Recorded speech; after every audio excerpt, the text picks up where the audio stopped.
சாந்தன் துயிலாலயம் இன்றைய தினம் வெள்ளிக்கிழமை சாந்தனின் தாயாரால் அங்குரார்ப்பணம் செய்து வைக்கப்பட்டது. எள்ளங்குளம் துயிலுமில்லத்தில் இன்றைய தினம் வெள்ளிக்கிழமை சாந்தனின் புகழுடல் விதைக்கப்பட்ட இடத்தில் சாந்தனின் குடும்பத்தினரால் உருவாக்கப்பட்டுள்ள சாந்தன் துயிலாலயம் தாயாரால் அங்குரார்ப்பணம் செய்து வைக்கப்பட்டுள்ளது.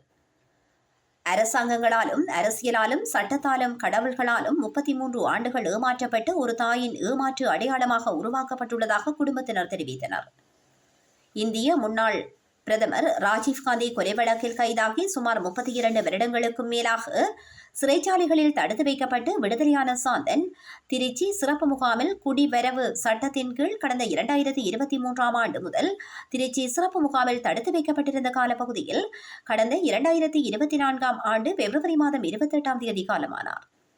அவரது விடுதலைக்காக அவரது குடும்பத்தினர் 33 வருடங்களாக போராடி வந்தனர். சிறையில் இருந்து விடுதலையான பின்னர் திருச்சி சிறப்பு முகாமில் தடுத்து வைக்கப்பட்டிருந்தவரை மீள இலங்கைக்கு அழைத்து வர குடும்பத்தினர் சுமார் 1.5 வருட காலமாக போராடினார்கள். தமிழ் அரசியல்வாதிகள் பலரும் பாராமுகமாக செயல்பட்ட நிலையில் இலங்கை ஜனாதிபதி பிரதமர் முதல் இந்திய அரசியல் தலைவர்கள் முதல் சாந்தனின் விடுதலைக்காக அவரது குடும்பத்தினர் மன்றாடி வந்த நிலையில் எவரும் கண்டுகொள்ளாத நிலையில் அவரது உயிரற்ற உடலையே இலங்கைக்கு கொண்டு வந்து அவரது சொந்த ஊரில் விதைக்க முடிந்தது என்பதும் குறிப்பிடத்தக்கதாகும். பிள்ளைகளுக்கும் வணக்கம். இந்த பிள்ளைக்காக கண்ணீர் விட்ட அம்மாக்கள், ஐயாக்கள், பிள்ளைகள், சிறுவர்கள் எல்லாருக்கும் நன்றி சொல்கிறேன். எல்லாரும் இந்த பிள்ளைக்காக கண்ணீர் விட்ட ஆறுதலில் தான் நான் கொஞ்சம் மாறி இருக்கிறேன். என்று சொன்னால் நான் அடுத்த நாளே செத்திருக்க வேண்டியதை நான் இனி உயிரோடு இருக்கக்கூடாது. மற்ற பிள்ளைகளுக்காகவும் மக்கள் காட்டின ஆதரவுக்குமாகத்தான் நான் ஆறுதலாக இருக்கிறேன். நான் 33 வருஷம் என்ற பிள்ளையை பார்ப்பேன் என்று எதிர்பார்த்திருந்தேன். என்ற தாய பிள்ளையை சேர விடாமல் மறைச்சு வச்சிருந்தவைக்கு நன்றி தான் சொல்கிறேன். எல்லாரும் துரோகம் செய்து என்ன பிள்ளையை பார்க்க விடாமல் என்னை தாயையும் பிள்ளையையும் சந்திக்க விடாமல் இப்படி ஒரு பாவத்தை செய்த உயிரோடு இனி இருக்கக்கூடாது. எந்த தாக்கும் இப்படி ஒரு கதி வரக்கூடாது. எந்த தாக்கும் இப்படி ஒரு தண்டனை கொடுக்கக்கூடாது. அதால் கூடுதலாக இந்த பிள்ளைகளும் வந்து எனக்கு ஆறுதல் சொல்லி மீடியா எடுத்து எத்தனையோ இடத்தை ஏறி இறங்கி கடிதங்கள் குடுகுடண்டு கொடுத்தும் ஒருத்தருக்கும் மனம் இறங்கி என்ற பிள்ளையை பார்க்க விடவும் இல்லை, காட்டவும் இல்லை. கடைசியில் பெட்டியில் ஒன்று திறக்கிச்சுனா அந்த நன்றி கொண்டு தான் செய்தாங்க. இந்த உலகத்து மக்கள் காட்டின நன்றியாலேயும் அவியல் விட்ட கண்ணீராலேயும் அதுகள் செய்த ஆதரவாலேயும் தான் நான் கொஞ்சம் இப்போ ஆறி இருக்கிறேன். அதால் எல்லா மக்களுக்கும் எல்லாருக்கும் நான் நன்றி சொல்கிறேன். எனக்கு துரோகம் செய்தவைக்கும் தான் நான் நன்றி சொல்கிறேன். நான் வயிறறிஞ்சு எதுக்குமே சொல்ல மாட்டேன். என் பிள்ளையை பார்க்க விடாமல் செய்து போட்டினேன். நான் எத்தனையோ இடத்தை மாடியால் ஏறி என் பிள்ளை கையில் பிடிச்சி கொண்டு போய் கடிதங்கள் கொடுத்து அழுத்து போய் கடைசியாக ஏழாமல் தான் வாரது. எங்களோட ஊர் தம்பி கொண்டு வந்து 11 மணிக்கு இரவு சொல்கிறான், எல்லோரும் போய் படுங்குவோம், முடியாமல் பிள்ளைய ஏறினோம் 10 மணிக்குள்ளே வந்துடுவினோம் என்று சொன்னான். அதை நம்பி கொண்டு போய் படுத்தேன். எனக்கு புறம் எது நடந்ததுன்னு அந்த 6 நாளுமே எதுக்குமே எனக்கு தெரியாது. நான் சொல்கிறதுக்கு எதுவுமே இல்லை. சாந்தன் அமரத்துவம் அடைந்த சாந்தன் முதலாவது ஆண்டு நிறைவு நாளில் நாங்கள் எங்களுடைய குடும்பத்தினரும் உறவினர்களும் ஒரு ஆலயத்தை அமைத்திருக்கின்றார்கள். நினைவாலயம், சாந்தன் நினைவாலயம் என்று நினைவு இல்லம். உண்மையிலேயே இந்த சாந்தனுடைய மரணம் ஒரு மிக கொடூரமானது. இந்த இந்திய அரசாங்கம் எவ்வளோ கொடூரங்களை எங்களுடைய மண்ணில் செய்திருக்குது. வைத்தியசாலை படுகொலை, வெல்வெட்டித்துறை படுகொலை, பிரம்படி படுகொலை போன்ற பல்வேறு தொகையாக படுகொலை செய்திருக்கின்றார்கள். அது ஒரு நாளில் எல்லாமே முடிந்து விடயங்கள். சாந்தனை எவ்வளோ காலங்கள் கிட்டத்தட்ட 20 வருடங்களுக்கு மேலே சிறையில் வைத்திருந்து 33 வருடங்களுக்கு மேலே சிறையில் வைத்திருந்து துன்புறுத்தப்பட்டு ஒரு மிக கொடூரமானது. ஒரு ஜனநாயக நாடு, அஹிம்சை நாடு, காந்திய நாடு என்று சொல்லி கொண்டிருக்கின்ற இந்தியா இப்படி ஒரு துரோகத்தை எங்களுக்கு செய்யும் என்று நாங்கள் நினைச்சு கூட பார்க்கல. நாங்கள் எங்களோட நாட்டில் எங்களோட மண்ணில், அதாவது யாழ்ப்பாண குடாநாட்டில் அல்லது வடகிழக்கில் தமிழ் பகுதியில் மகாத்மா காந்திக்கு சிலை வைக்கிறது, என் கோவிலில் கூட மகாத்மா காந்திக்கு உருவத்திலே வச்சிருக்கிறோம். அப்படிப்பட்ட ஒரு நான் நேசித்த நாட்டு அந்த அரசு எங்களுடைய மண்ணில் பிறந்து வளர்ந்த ஒரு ஒரு ஒரு தமிழ் தேசிய பற்றாளனை காரணம் இல்லாமல் தடுத்து வச்சு இந்த 2 தண்டனை கொடுக்கப்பட்டிருந்தது. ஒன்று சிறையில் அடைத்து வைத்திருந்தது, பிறகு கொலை செய்தது. அது கொலை என்று சாதாரணமான கொலையாக இல்லை. அந்த இறுதி ஊர்வலத்தின் பொழுது அவருடைய உடலை பார்க்கும் பொழுது எவ்வளவு காயங்கள் அவருடைய உடலில் இருந்தது, எவ்வளோ சித்திரவதைகளை அனுபவித்து செத்திருப்பார். இதுதான் இந்தியா எங்களுக்கு செய்த துரோகத்தனமான இது. ஆனால் உண்மையாக இவரை போன்ற பல்வேறு ஆன்மாக்கள் இந்த மண்ணில் உலாவி கொண்டு தான் இருக்கின்றன. பல்லாயிரக்கணக்கான லட்சக்கணக்கான ஆன்மாக்கள் இந்த மண்ணில் உலாவுகின்றன.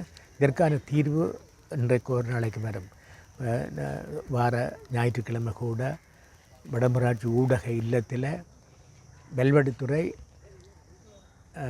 ஒரு படுகொலையின் சாட்சியங்கள் என்ற ஒரு அறிக்கை ஒன்று இந்த யூஎனுடைய பிரிவினால் இந்த IDK international truth and project என்ற இதால் அமைப்பில் வெளியிடலாம். அதில் இந்தியாவினுடைய பல முகங்கள் காட்டப்பட்டிருக்கின்றன. அதில் உண்மையாக இதை இருக்கிற இந்த இடத்துல நாங்கள் நன்றி கூற வேணும் என்றால், தனி மனிதர்கள் எல்லாரும் ஒதுங்கி இருக்கின்ற நேரத்தில் இன்றைக்கு எங்களுடைய ஊடகங்கள், யூடியூப் ஊடகவியலாளர்கள், பத்திரிகையாளர்கள், ஊடகவியலாளர்கள் முன்னெடுத்து செல்கின்றதால தான் இன்று இந்த எல்லா படுகொலைகளும் சர்வதேசமயப்படுத்தப்பட்டிருக்கின்றன. சாந்தன மரணம் சாதாரண மரணம் அல்ல, ஒரு துன்புறுத்தப்பட்ட கொலை மரணம். இதுக்கான தீர்வுண்டு நாங்கள் ஏதோ ஒரு வகையில் எங்களுக்கு கிடைக்கும். அவர்களுடைய ஆத்மா சாந்தி அடைய வேண்டும் என்று கேட்டுக்கொள்கிறேன். நன்றி. வணக்கம். இந்த இடத்துல இன்றைக்கு சாந்தண்ணாண்ட 1ஆம் ஆண்டு நினைவு நாளில் எல்லோரும் கூடியிருக்கிறோம். இது எங்களை பொறுத்த வரைக்கும் ஒரு புனிதமான நாள், மிக புனிதமான நாள்.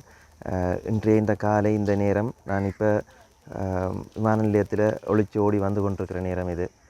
சென்ற ஆண்டு இதே நேரங்களில் எத்தனை மணிக்கு உயிர் பிரிஞ்சன்றது சரியான நேரமே இன்னுமே ஷாப்பாக என்ன தவிர யாருக்குமே தெரியாது. ஓகே, அதெல்லாம் ஒரு விஷயமாக கடந்தாலும் இன்றைய இந்த நினைவு நாளில் முக்கியமாக இந்த இடத்துல நான் நன்றி கூறுறதுக்கு ஊடகவியலாளர்கள், சகல ஊடகவியலாளர்கள் இந்த நேரடியாகவும் உதவி செய்திருக்கணும், மறைமுகமாகவும் கன்னடங்களில் எனக்கு உதவி செய்திருக்கணும். அது இலங்கை இந்தியா சார்ந்த மட்டுமல்ல, புலம்பெயர் தேசங்களில் இருந்த ஊடகவியலாளர்கள், அதை விட இதுக்காக குரல் கொடுத்த மக்கள், அது அண்ணாவுக்காகன்ற விட அம்மாவுக்காக கொடுக்கப்பட்ட குரல்கள் தான் இங்கே அதிகம். ஏனென்றால் இங்கே ஏமாற்றப்பட்டது அண்ணா இல்லை, அம்மா தான். அம்மாண்ட 33 வருஷ தவம், ஒரு நேரம் உணவு உண்டு காத்திருந்த தவம் வந்து ஏமாற்றப்பட்டிருக்கு. இதுக்கு பதில் சொல்ல வேண்டியது ஒவ்வொரு தமிழ் மக்கள்கிட்ட கடமையாகவும் இருக்கிறதா நான் கருதுகிறேன்.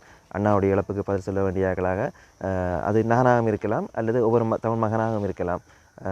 இந்த இடத்துல இன்றைக்கு ஒரு கோயில் உண்டு, அவற்றை சார்பாக குடும்பத்தாரால் உருவாக்கப்பட்டிருந்தது. இந்த கோயிலை பற்றி சொல்லணும் என்று சொல்லி சொன்னால், உண்மையாகவே அண்ணா ஆசைப்பட்டது தான் இங்கே வந்த பிறகு ஆன்மீக பணியாற்றதும். அவர் கண்ணகி அம்மனை தான் இந்த முதல் தெய்வமாக நினைச்சு வழிபட்டு கொண்டிருந்த ஒரு ஆள்.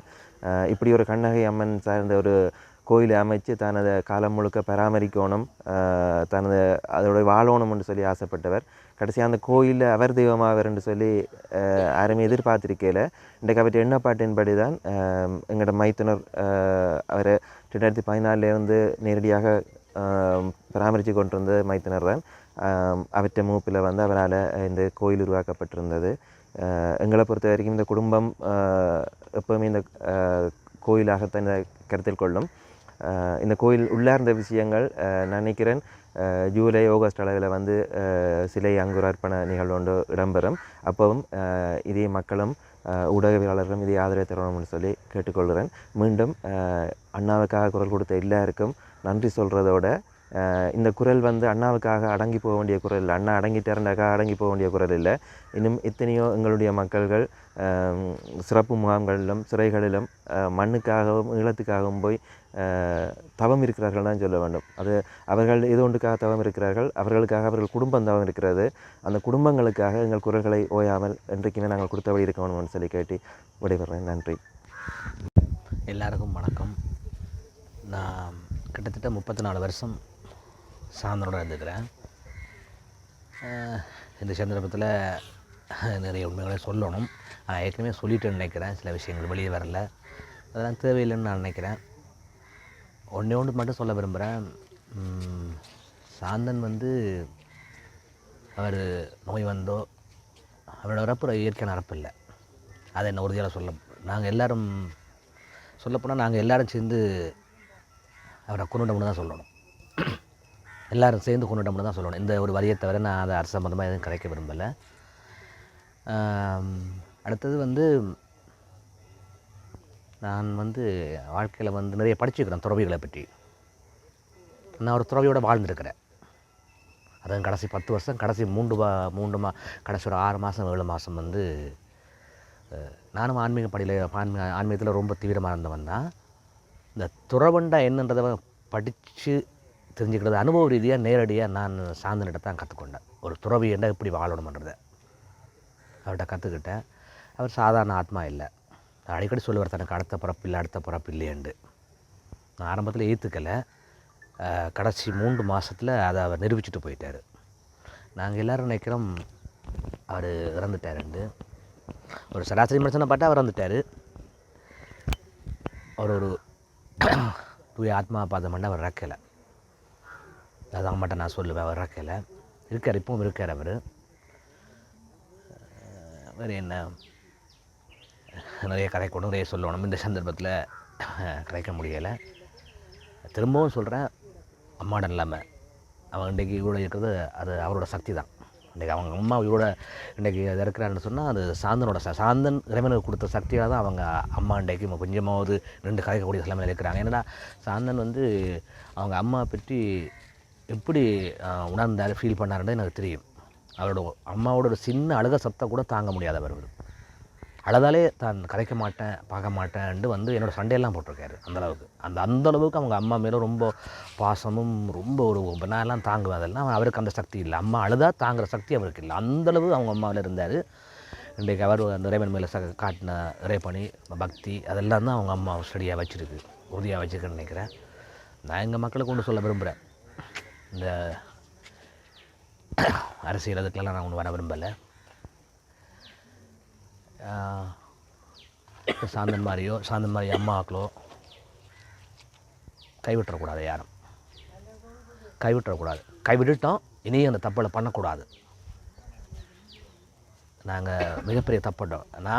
நான் போராடினேன் தான், இன்னும் கொஞ்சம் போராடிக்கலாம்னு நினைக்கிறேன். நான் கொஞ்சம் ஒரு 10% ஏமாந்துட்டேன். ஒரு 10-15% ஏமாந்துட்டேன். இவ்வளவு ஒரு இதுக்கு பின்னால் ஒரு கொடூரம் இருக்குன்னு நான் எதிர்பார்க்கல. ஆனால் எனக்கு தெரிஞ்சுது. கடைசி வரையும் ஃபைட் பண்ணேன். என்னால் முடிஞ்ச அளவுக்கு நான் போராடினா முடியாமல் போச்சு. இனியும் எதாலத்துலேயும் இந்த மக்களுக்கு இந்த மண்ணுக்கு தேவையானவங்கள அவசியமானவங்கள நம்ம விட்டுறக்கூடாது. அது மிகப்பெரிய தப்பு. நம்ம எங்கள் குடும்பங்களுக்கு எங்களுக்கு வருங்கால சந்ததிக்கு நம்ம செய்கிற மிகப்பெரிய துரோகம் மட்டும் தான் நான் நினைக்கிறேன். அதோடு முடிச்சுக்கிறேன். நன்றி.